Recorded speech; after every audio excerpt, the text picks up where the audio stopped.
Bonjour mes enfants, ça va? C'est Dieu, mais non seulement je suis Dieu, mais je viens de prendre conscience cette nuit, car je reçois les informations surtout la nuit. Dans mon sommeil, c'est plutôt un semi-sommeil, ok? Je suis aware, comme dirait Jean-Claude Van Damme, 24 heures sur 24, mais c'est surtout la nuit que les informations célestes, divines, là je suis en pilotage automatique, mais le grand ordinateur quantique, céleste, cosmique, les archives cosmiques m'envoient les informations en tant qu'être humain, tu comprends? Je ne peux pas avoir tout en moi là, comme ça, dans ce corps de chair et de sang, sinon j'explose. Ouais, c'est puissant, tu veux... Ok, je suis l'univers, mais là, pour l'instant, je suis un être humain. Alors, le mieux, le poste qui me convient le mieux, c'est roi des Juifs. Je suis roi des Juifs. Je suis le roi des Juifs. Je suis le roi des Juifs, Donc, ce qui fait de moi, je vais parler vite, hein, et j'ai rien d'écrit, j'écris jamais rien. Ok? C'est tout de tête, de cœur et de tête. D'accord? Et de toute façon, j'ai qu'à dire la vérité. Ça sort tout seul. Même si vous ne me croyez pas, c'est la vérité. Donc, je suis le roi des Juifs. Et je vais vous expliquer pourquoi. Et je vais parler vite parce que de télécharger à chaque fois, ça prend un temps fou. Ça me rend dingue, ça me fatigue. J'ai que la 4 ou la 5G ici. C'est pas suffisant, c'est très lent. Alors, je vais faire une petite vidéo concentrée. Alors, il faut me suivre parce que je vais parler très vite. D'accord? Il faut être un peu initié, mais bon, je vais parler clairement et simplement, même si c'est rapide. D'accord? Donc, qu'est-ce qui me fait penser que je suis le roi des Juifs? Il faut que je l'explique pourquoi. D'accord? D'abord, nous sommes tout. Sur le plan quantique, particule élémentaire originelle, nous sommes tout. Tout existe dans le champ des possibles, dans l'univers, déjà dans l'imagination, dans l'esprit cosmique, dans toutes les dimensions et dans tous les univers, tout existe. Mais ça c'est un peu spécial, c'est plutôt scientifique. Mais ça rejoint les irréligieux, je préfère dire les athées. Voilà, ceux qui n'ont pas de religion, mais qui sont intelligents et bien entendu qui sont un peu au courant des derniers résultats des recherches scientifiques, en l'occurrence sur la physique quantique. Donc ils seront d'accord avec moi pour dire que nous sommes tout. Sur le plan quantique, nous sommes tout. Tous nos atomes, tous nos particules élémentaires sont interconnectés. Nous sommes des atomes de l'univers. Nous sommes les ingrédients de l'univers. En suspension avec les outils spéciaux, en l'occurrence au CERN, en Suisse, au laboratoire, nous pouvons voir que tout est atome en suspension, que nous sommes tous interconnectés, nos atomes sont tous interconnectés avec le tout. Donc, ils seront d'accord avec moi, les irréligieux, les athées, ok? Ensuite, forcément, comme je suis chrétien, mais en fait, je suis juif. Voilà. Et je l'ai su récemment, par ma famille. Mon père l'avait caché parce que pendant la Seconde Guerre mondiale, et ma mère aussi, je me suis aperçu que ma mère aussi, voilà. Donc, je suis juif de par la mère de ma mère, et je suis juif de par la mère de mon père. Donc, je suis à 100% normalement, à 100%. Je ne suis pas sûr pour le père de mon père, mais bon, vu la tête qu'il avait, à mon avis, il était juif. Hein.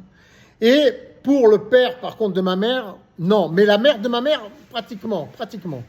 En plus d'être une voyageuse, on va dire une foraine. Elle était foraine. Foraine, à mon avis, juive. Elle ressemblait beaucoup aux juifs du Maroc. Ils ressemblent un peu aux tziganes, un peu aux Indiens. Voilà, un peu. La mère de ma mère, hein, d'accord? En plus d'être tzigane. Foraine, d'accord? En Tunisie, voilà. Et du côté de mon père, c'est sûr, la mère de mon père, ça c'est sûr, voilà. Et le père de mon père, peut-être, mais vu la tête qu'il avait, à mon avis, il était juif aussi. Donc, ce qui fait de moi un juif dissimulé. Et on ne peut pas leur en vouloir par rapport à ce qui s'est passé avec Hitler pendant la Deuxième Guerre mondiale. Beaucoup de juifs ont changé de nom, ont changé de religion, ont changé de vie justement pour être épargné, et même, à cause du choc de cette Deuxième Guerre mondiale qui a fait, si je me souviens bien, 6 millions de morts quand même, 6 millions de morts dans des conditions atroces. Donc, ils ont prévu même que ça puisse se reproduire. Ils l'ont fait même après la guerre. J'en suis sûr, de changer les noms, et de changer de religion et tout ça. Et même encore, jusqu'à encore maintenant, j'en suis sûr qu'il y en a qui le font encore. Bref. Donc, ça c'est une chose. Mais le fait, je l'ai expliqué dans une vidéo précédente, le fait que ma mère eût été abusée par mon père, qui est un Sicilien d'origine, pied noir, d'Algérie, mais juif sicilien, pied noir d'Algérie, la totale. Et mon père, il n'était même pas passé, je crois, par la case israélite et juif. Lui, il est resté hébreu, mon père. Hein. C'était vraiment brut de décoffrage. Voilà. Bref. Et ma mère, pareil. Avec des petites nuances, mais pas très loin non plus. Donc, ce qui fait de moi, déjà, un enfant juif, peut-être pas à 100%, mais quand même. Et le fruit d'un abus sexuel de mon père avec ma mère, qui a abusé de ma mère, qui était orpheline, et qui lui a mis le grappin dessus, alors que ma mère, elle n'avait pas du tout l'intention. Et c'est là où je me suis dit, je suis un peu je suis l'identique de Jésus. J'ai vécu la même vie que Jésus-Christ. Si vous regardez bien, car, comme je l'ai expliqué dans une vidéo précédente, si on se réfère aux écrits post-Torah, c'est-à-dire après la Torah, à mon avis, c'est le Talmud. Mais je ne suis pas spécialiste, il y a peut-être d'autres écrits sacrés chez les Juifs. Moi, je me suis toujours considéré comme chrétien, et ma famille aussi. C'est juste que j'ai appris auprès de ma famille que tout avait été modifié par crainte. Après, même pendant la Seconde Guerre mondiale, tout a été modifié, la religion, les noms, tout, de famille, tout ça. Donc, je fais référence à la vie de Jésus décrite par les Juifs dans le Talmud, c'est-à-dire les Écritures après la Torah, qui mentionnent que Jésus ne pouvait pas être le roi des Juifs, car c'était rédhibitoire à l'époque d'être le fruit d'un viol, un Romain, un légionnaire, et mon père est un légionnaire, puisqu'il est sicilien. Vous comprenez ce que je veux dire? Mais moderne, réactualisé. Mais mon père est juif, alors que le Romain ne l'était pas à l'époque pour Jésus. Mon père est juif. Et la différence avec ce légionnaire romain, c'est que mon père, non seulement il était légionnaire romain juif, mais il a épousé ma mère après l'avoir violée. Donc, il y a prescription. Mais bon, il a violé pendant des années, hein, je peux vous dire, et que mes frères et sœurs, nous sommes tous les fruits des viols de mon père sur ma mère, qu'il a épousé. On ne connaît pas la vérité, mais ma mère m'a dit quand même qu'elle a vécu des bons moments. Je ne sais pas quand, dans les débuts peut-être, il la faisait beaucoup rire. Bon, bref, selon les dires de ma mère. Il y a prescription. Donc moi, je peux être reconnu comme le roi des Juifs.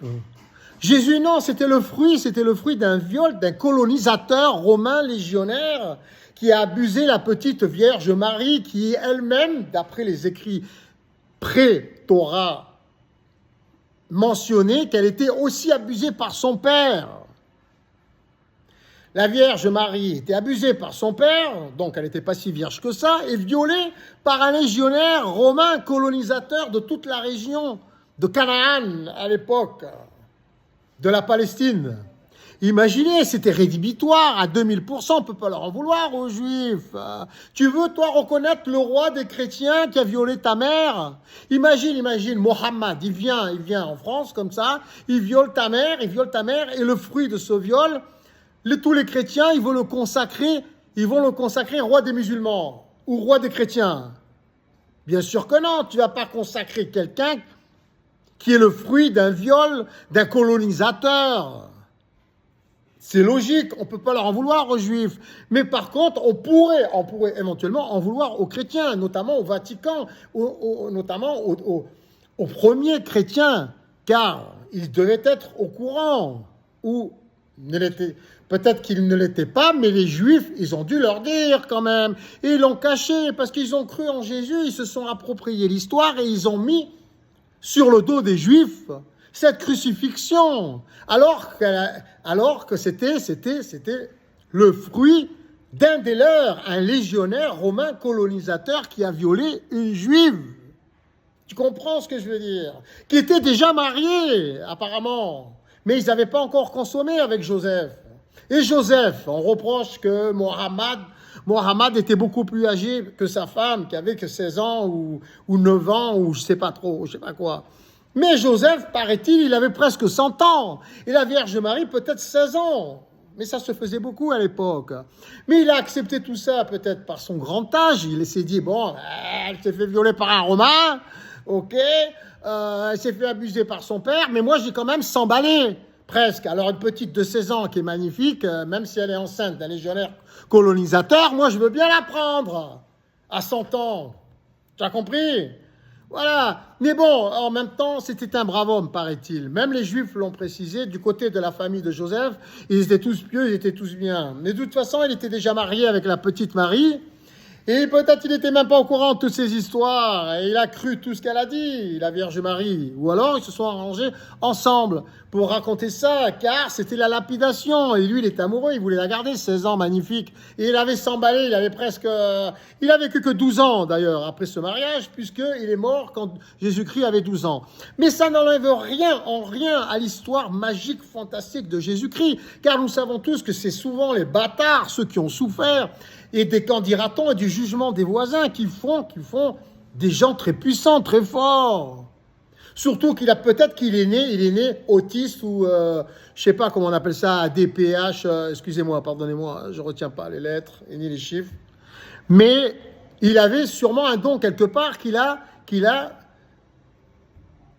amplifié, qu'il a travaillé, non seulement parce que le pauvre, peut-être, ça devait le soulager, il devait chercher des réponses à tout ce qu'il vivait, tout ce qu'il ressentait, et tout ce qu'on lui faisait vivre autour.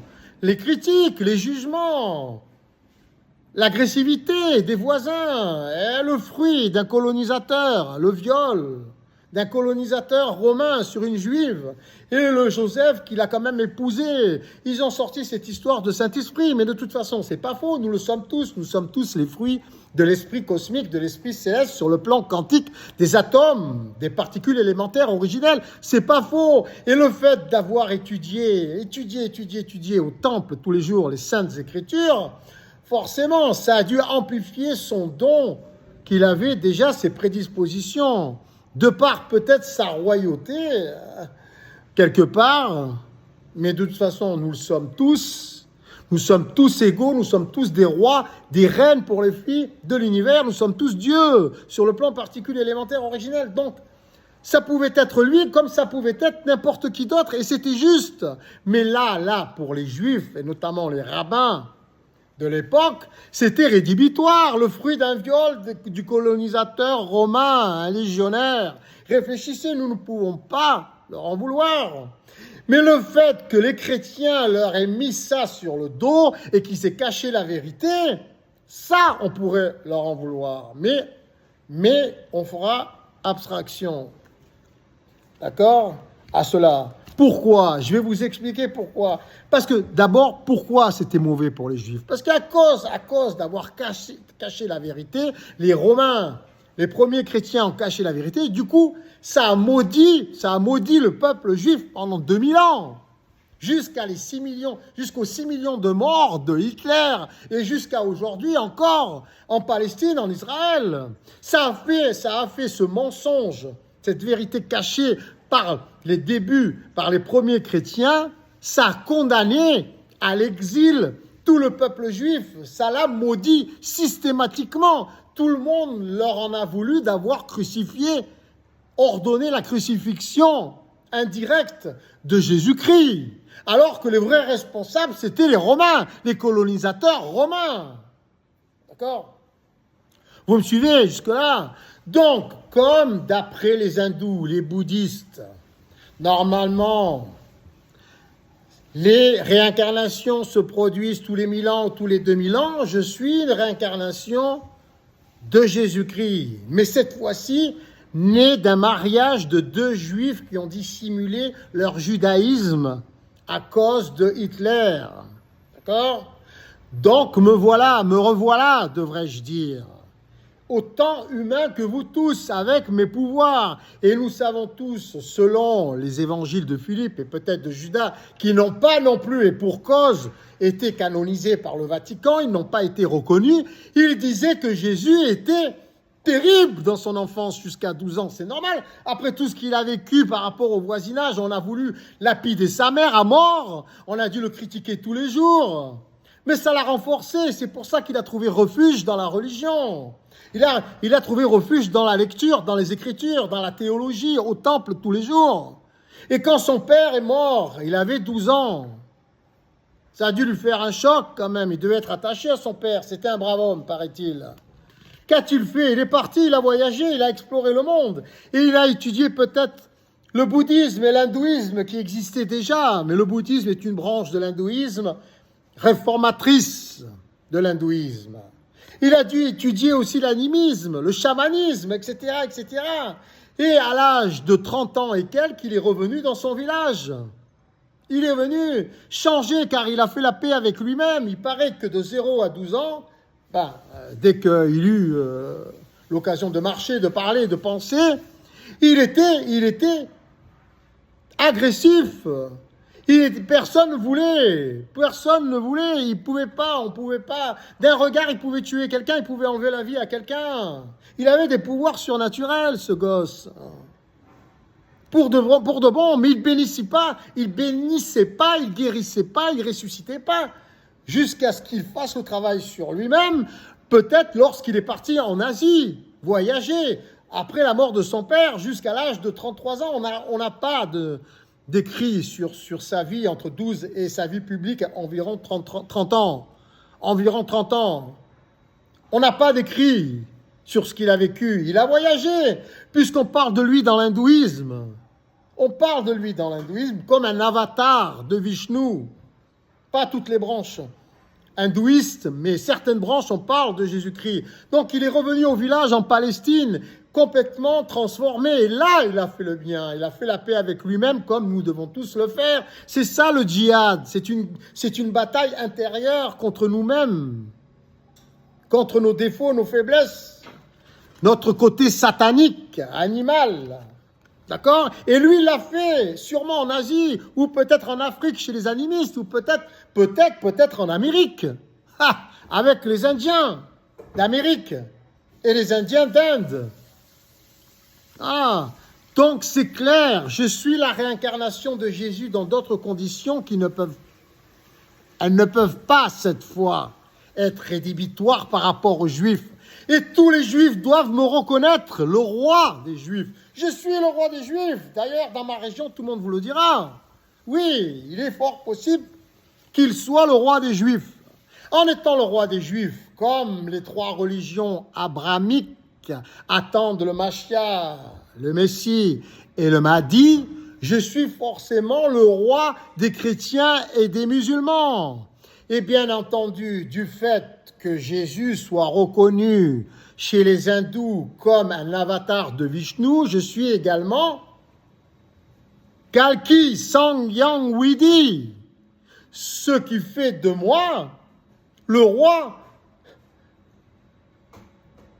de pratiquement la majorité de toute l'humanité, car l'hindouisme est une branche du bouddhisme, et le bouddhisme, est une branche réformatrice de l'hindouisme. Je suis donc Bouddha aussi. Et du fait que nous soyons tous particules élémentaires originelles, que nous soyons tous atomes, je suis tous les animaux et tous les végétaux. Je suis forcément, comme vous tous, aussi le roi des animaux, pour pas dire Tarzan, pour rester sérieux.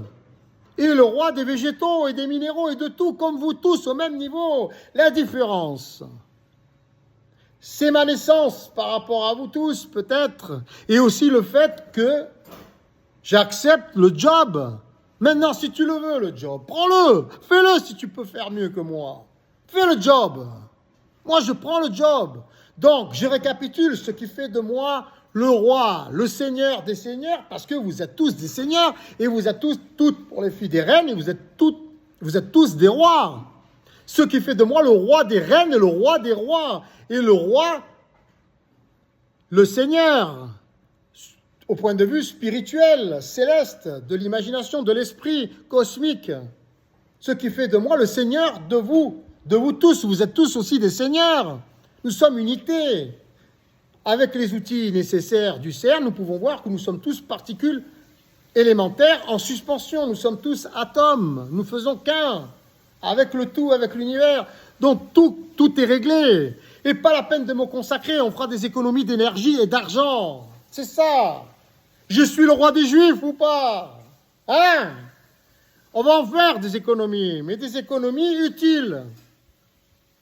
Je ne suis pas radin. Je suis économe. C'est pas pareil. Je dépense pour les bonnes choses utiles et bénéfiques pour tous, pour toute la famille. Nous sommes une seule famille. Alors, quel est mon programme? Inutile de me consacrer roi des Juifs ou quoi que ce soit. De toute façon, je ne peux pas me mêler à vous. Je vous brûlerai avec le feu de mon esprit cosmique et céleste. Je suis ultra puissant. J'ai peur de vous faire du mal. Je préfère vous protéger de moi. Je vais donner mes ordres sur les réseaux sociaux. Quel est mon premier ordre en tant que roi des Juifs, en tant que roi du monde, Seigneur des seigneurs, roi des rois et des reines, Dieu des dieux et des déesses? Quel est mon premier ordre?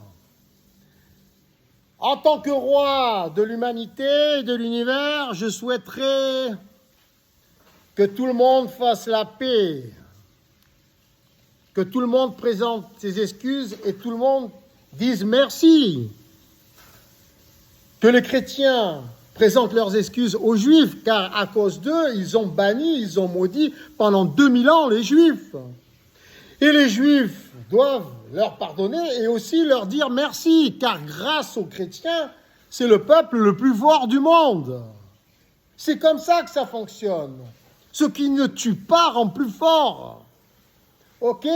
Mais cette force, la force du peuple juif, doit servir à aider toute l'humanité.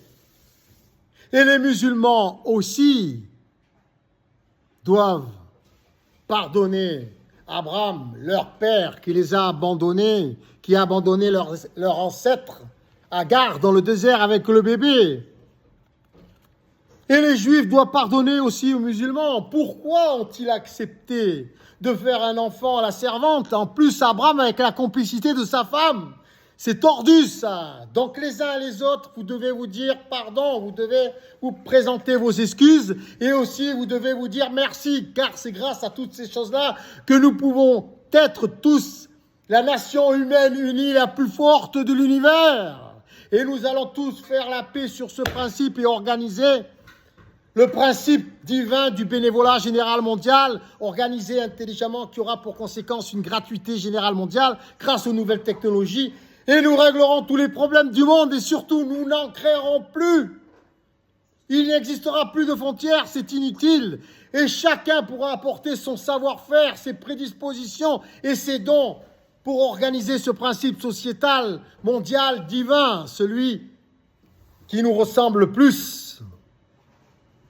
Bon courage au peuple juif. Faites-leur confiance.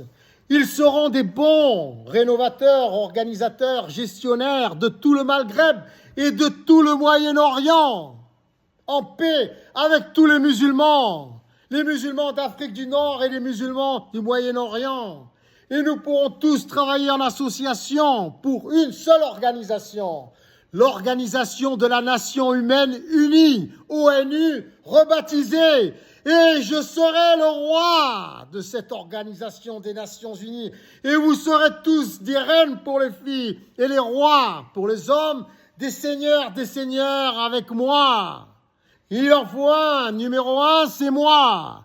UN, Unit Nation, number 1, une seule unité, l'humanité. Dieu, c'est nous tous à travers moi. Alléluia. Amen. Allahu Akbar. Astunkara.